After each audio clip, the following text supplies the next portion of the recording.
Quoi, bonjour, ici Simon Charland, bienvenue aux nouvelles nationales d'APTN. Il y a un demi-siècle, Clarence Woodhouse a été envoyé en prison au Manitoba pour un meurtre qu'il a toujours nié avoir commis.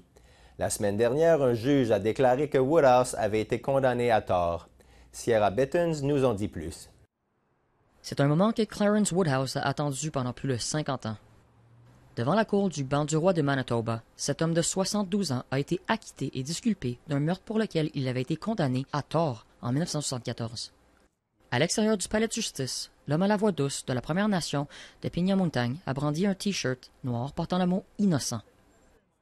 What are you looking forward to doing now, now that this has happened? Oh, the pub is just to relax. Be with my son now. Grandchildren? Yeah, my grandchildren too. Il y a 50 ans, Clarence Woodhouse, Alan Woodhouse, Russell Woodhouse et Brian Anderson ont été condamnés pour le meurtre du chef cuisinier de Winnipeg, Ting Fong Chan. Bien que Saulteaux soit la première langue, sa conviction a été fondée sur une confession écrite en anglais. Woodhouse a témoigné que les membres du service de police de Winnipeg l'ont contraint à faire des faux aveux. Le juge de première instance et le jury composé uniquement de blancs ne l'ont pas cru à l'époque. Les avocats d'Innocence Canada représentant Woodhouse ont déclaré qu'il s'agissait d'un cas évident de racisme systémique. The Crown, Ms. Jules, and we, and indeed the Chief Justice, all acknowledged that there was racism inherent from the investigative stage, the prosecutorial stage, and the judicial stage. En juillet 2023, Alan Woodhouse et Brian Anderson sont acquittés du même crime et disculpés. 2 mois plus tard, Clarence Woodhouse a soumis sa demande au ministre fédéral de la Justice, Arif Virani, qui a ordonné un nouveau procès pour lui en juillet 2024. Aujourd'hui, le juge en chef, Glenn Joyal, a acquitté Woodhouse. « Vous êtes innocent », a-t-il déclaré. « Vous n'auriez pas dû être condamné. » What did it mean for you to hear the Chief Justice say you are innocent? Oh, I was happy. I was all happy when I heard something. Après le procès, la famille Woodhouse a été invitée au Parlement de Manitoba pour recevoir des excuses et un cadeau de la part du premier ministre. The gift from the premier, no, just love. Lors d'une séance de l'Assemblée législative, le procureur général du Manitoba, Matt Weeb, a reconnu que le système judiciaire avait failli à ses obligations à l'égard de Woodhouse. Well, nothing can be said that will bring back the years lost of freedom or the time away from family and friends. As the Attorney General of Manitoba, I offer my heartfelt apologies to Mr. Woodhouse and his family. Les avocats d'Innocence Canada, qui représentent Woodhouse, demandent maintenant à la création d'un groupe de travail fédéral et provincial pour aborder la question du racisme systémique dans le système judiciaire. Le premier ministre Wab Kinew a déclaré que, bien qu'il n'ait pas discuté de cette question, la province s'efforce depuis des décennies d'aborder des questions dans ce cadre à l'enquête sur la justice autochtone. Un reportage de Sierra Bittens, nouvelle nationale d'APTN, Winnipeg.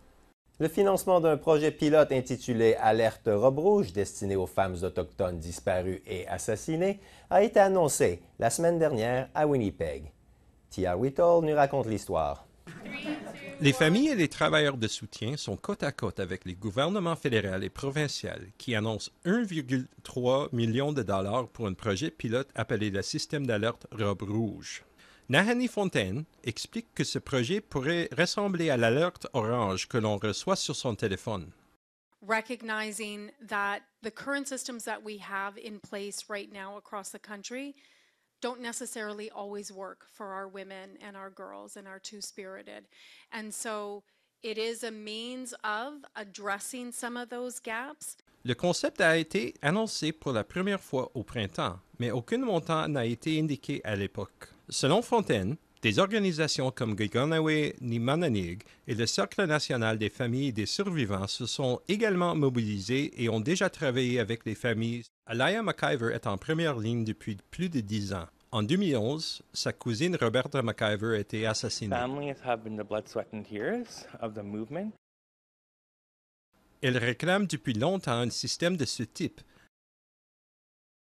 Something promising, something that's needed immediately in the province of Manitoba for families directly impacted to this ongoing crisis. For me, it was my sister being murdered while we were in the care of Child and Family Services. La sœur de Nikki Komoxia-Tiksok, Jessica Michaels, avait 17 ans lorsqu'elle a décédé en 2001.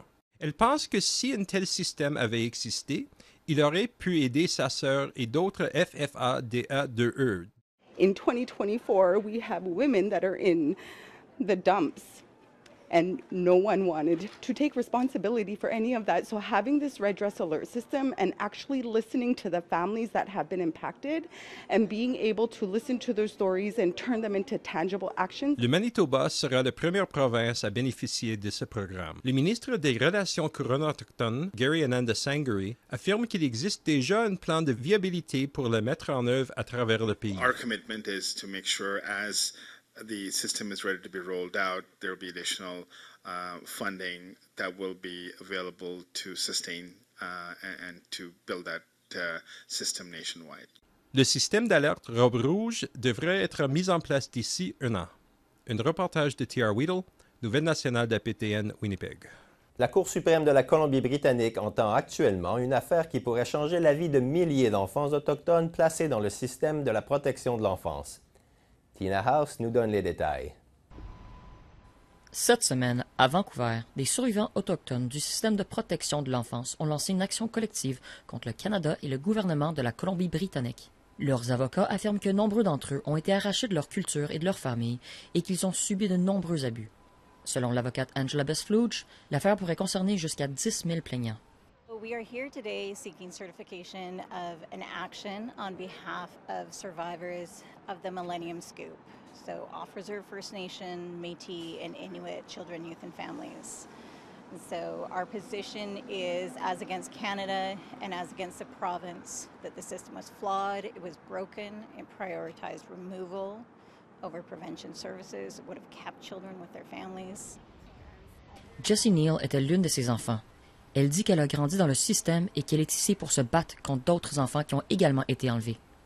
It's appalling to see how many young people are still treated inequitable and how much of the care population we make up, over 60% of kids in care in BC specifically are Indigenous and placed in non-Indigenous homes and as a result have big holes in their lives.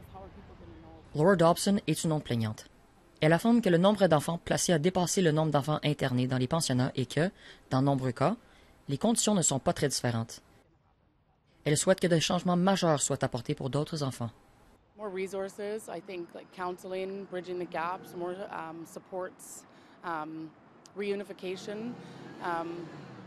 I know a lot of people say that there's lack of Indigenous homes for Indigenous children. Laura et Jessie, ainsi que deux autres plaignants et leurs avocats, ont passé la semaine à présenter leurs preuves au tribunal.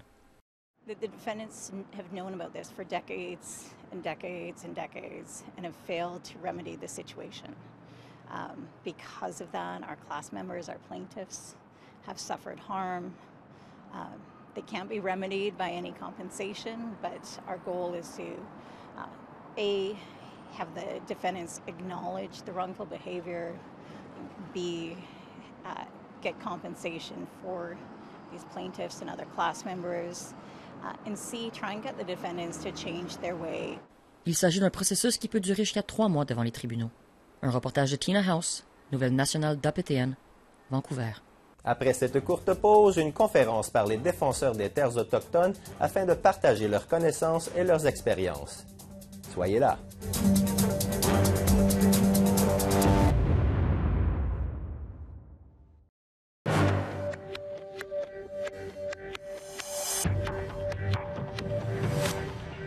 Bienvenue.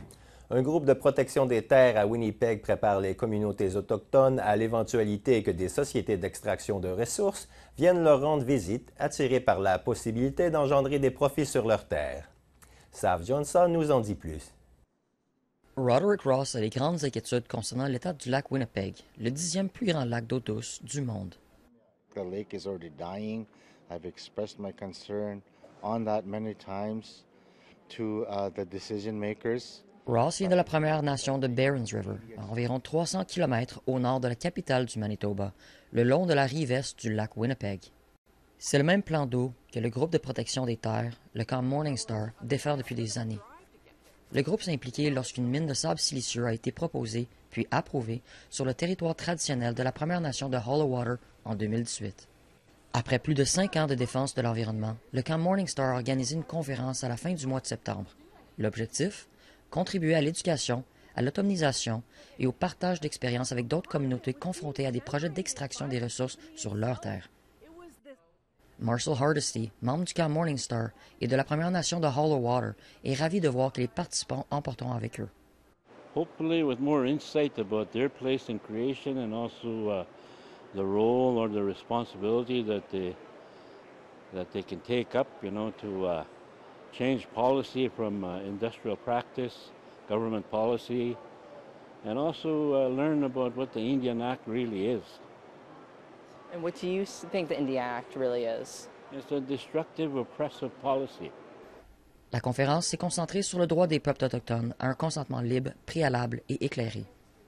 Cela signifie qu'il faut avoir des conversations continues et sincères avec une communauté avant d'extraire des ressources de ces terres. Lisa Raven, membre du camp Morningstar de la Première Nation de Hollow Water, estime que c'est ce processus qui fait défaut lors de l'élaboration de bon nombre de ces projets. In my opinion, what that means is the establishment of a relationship. And so it's the beginning of a relationship, whether that is to unfold a development or if it's not. And so the foundation of the relationship is not on the outcome, but it's on the conversation and the process. Ross estime qu'il est important que les Premières Nations apprennent qu'est le consentement libre, préalable et éclairé. That everybody should be informed of the implications, of the benefits. Everybody should be on the same open page of discussion and communication when it involves our lives, their lives, and the impact that it has on the environment around them. Quentin Delorme, membre du collectif autochtone du lac Winnipeg, affirme que l'extraction des ressources est l'une des nombreuses façons dont le génocide contre les peuples des Premières Nations s'est poursuivi. I think there's just a real sense of urgency and some very valid feelings of anger and frustration from First Nations people who constantly have to fight this fight day in and day out. Un reportage de Sav Johnson, Nouvelle nationale d'APTN, Winnipeg. Un partenariat entre une Première Nation et une entreprise de pisciculture en Colombie-Britannique pourrait ouvrir une nouvelle voie visant des avantages économiques durables. Tina House a visité la pisciculture en question et nous en dit un peu plus sur ce projet de développement. La ferme aquacole de Cutera est située juste à l'extérieur de Port McNeill, une petite communauté située à l'extrémité nord de l'île de Vancouver, où la pêche et la foresterie constituent l'économie principale. Ouverte en 2013, la ferme est l'une des 2 seules fermes piscicoles de Colombie-Britannique à être complètement à l'intérieur des terres et isolée des populations de poissons sauvages. Elle est alimentée par l'eau de pluie de la rivière Nimkish, située à proximité. Dans cette vidéo promotionnelle, l'entreprise explique comment fonctionne le processus. We use state-of-the-art technology to recycle and to reuse the vast majority of water in the system. That allows us to have much greater control over all the things that are important to the fish, and so create optimal conditions for them to grow in 24/7 so that the fish are happy and content, and as a result they perform very well. La nation Namgis, dont le territoire traditionnel est à l'origine de l'opération et partenaire de Cutera. Ernest Alfred est un membre du conseil Namgis, dont le portefeuille comprend la pêche. Il se dit fier de ce partenariat et estime qu'il s'agit d'un excellent exemple de la façon dont les Premières Nations peuvent jouer un rôle majeur dans la durabilité et le développement économique. Our nation has become leaders and pioneered technology here, and that we share it freely with anybody who is interested in learning about it and maybe perhaps learning from some of the side steps we've made with the project. But I think for us, it was the fact that we needed to be a leader in terms of this technology and in terms of protecting our wild salmon. Malgré le succès de Cutera, les pisciculteurs de Colombie-Britannique ne sont pas tous satisfaits. En juin dernier, le gouvernement fédéral a annoncé son intention d'interdire les fermes d'élevage de saumon en filet dans l'océan d'ici 2029. La raison? Du risque d'interaction entre les poissons d'élevage et les poissons sauvages et la propagation potentielle de maladies et de poux de mer. Ernest Alfred a participé à la lutte pour protéger le saumon sauvage contre les élevages en filet et affirme qu'il soutient la décision du gouvernement. I really hope that our government takes this as an example to follow, and that we want to set that example as leaders and to see what is happening in the Broughton, for example, or in the Discoveries where farms have been taken out. We see the life returning, and that's really important for us. Brian Wadhams fait partie du conseil de Namgis. Il explique qu'avec l'extinction quasi totale des populations de saumon, la pêche en Colombie-Britannique n'est plus ce qu'elle était et il est reconnaissant à sa nation de pouvoir bénéficier d'une nouvelle façon d'exploiter une ancienne industrie. The opportunities in the salmon fishing industry was second to none for the coastal communities up and down the coast of British Columbia. And we've lost that resource. And that's why we need to look at alternatives to open that system so that we can restore, rebuild, and start to benefit from the wild salmon once again. Un reportage de Tina House, Nouvelle nationale d'APTN, Port McNeill, Colombie-Britannique. Au retour de la pause, l'étoile de la musicienne autochtone Tia Wood brille de plein feu. À tout de suite.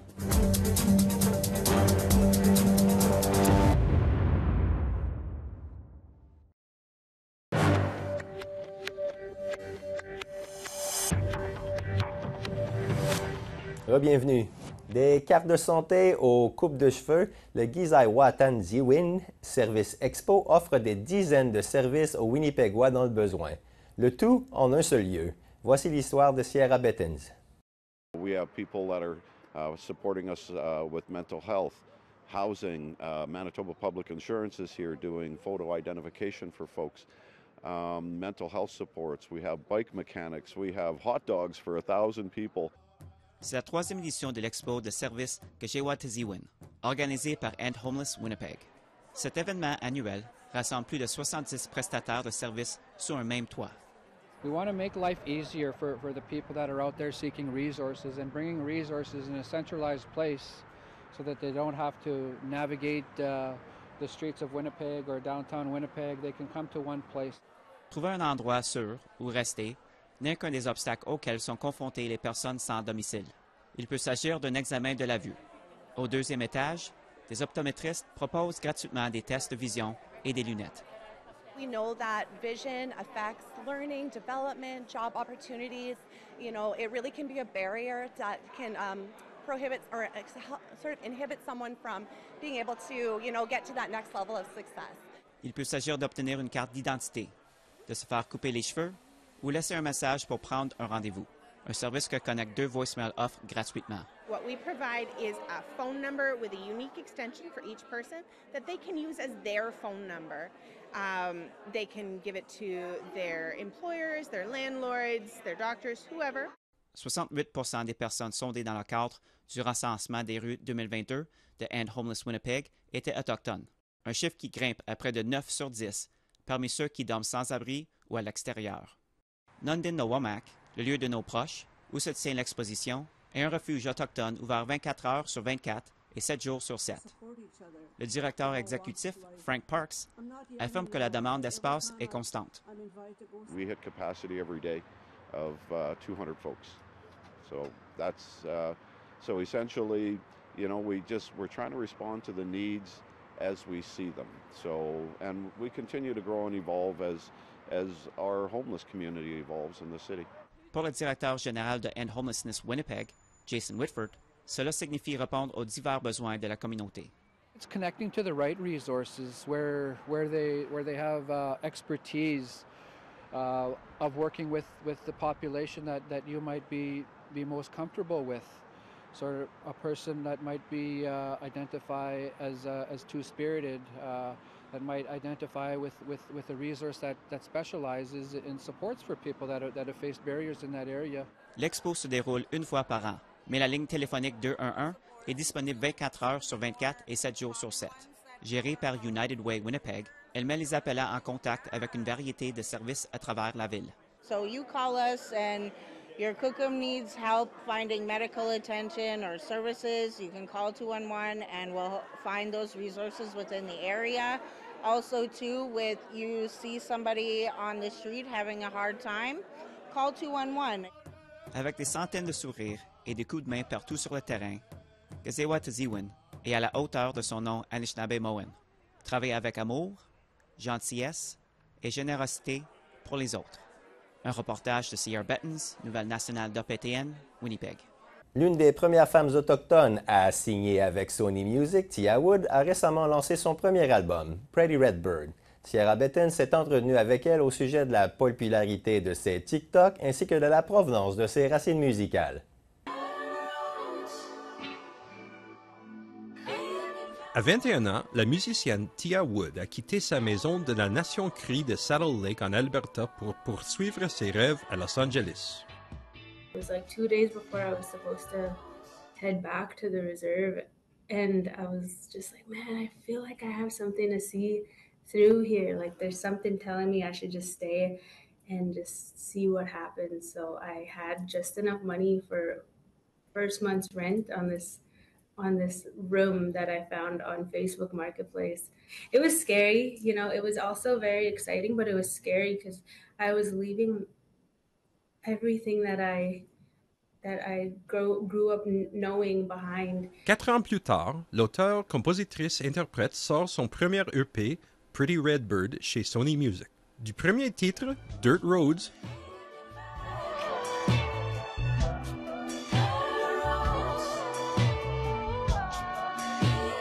jusqu'au final accrocheur Sky High.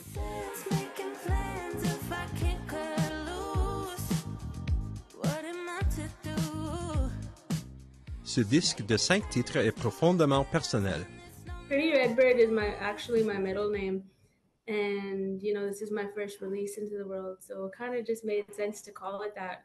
Wood a grandi avec la musique dans le sang. Elle a passé son enfance à se produire sur les scènes de powwow avec sa famille.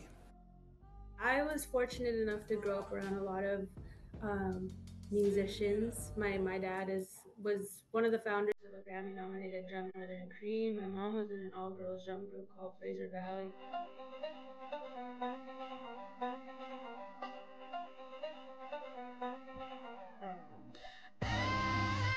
Ça vous rappelle quelque chose? En 2020, Wood a posté une vidéo dans laquelle elle ajoute des vocaux autochtones à un son TikTok viral. Aujourd'hui, cette vidéo a été visionnée plus de 21 millions de fois. I think that was like a moment for me where I was like, wait, maybe there is like a place for this kind of sound, you know, where I can mix the two. Maintenant, avec 2,1 millions de fans de TikTok, Wood utilise la plateforme pour éduquer les autres et partager sa musique. I wanted to shed light on things that I think don't get talked about enough, which is issues inside of the Indigenous community. Like, you know, MMIW, residential school survivors, and all that kind of stuff. En réfléchissant aux étapes qu'elle a franchies, Wood partage le message qu'elle dirait à elle-même si elle était plus jeune. I didn't really grow up knowing a lot of mainstream Indigenous singing artists, you know, so I would just say to not doubt yourself and that there is spaces for her story to be told. Dans les prochains mois, Wood participera à un épisode de l'émission Amplified APTN, où elle interprétera une chanson originale sur sa communauté d'origine, Saddle Lake. Un reportage de Sierra Bettens, Nouvelle nationale d'APTN, Winnipeg. Voilà, c'est ce qui conclut le bulletin de Nouvelles nationales d'APTN. Ici Simon Charland, merci beaucoup d'avoir été des nôtres et à la semaine prochaine. Igwach.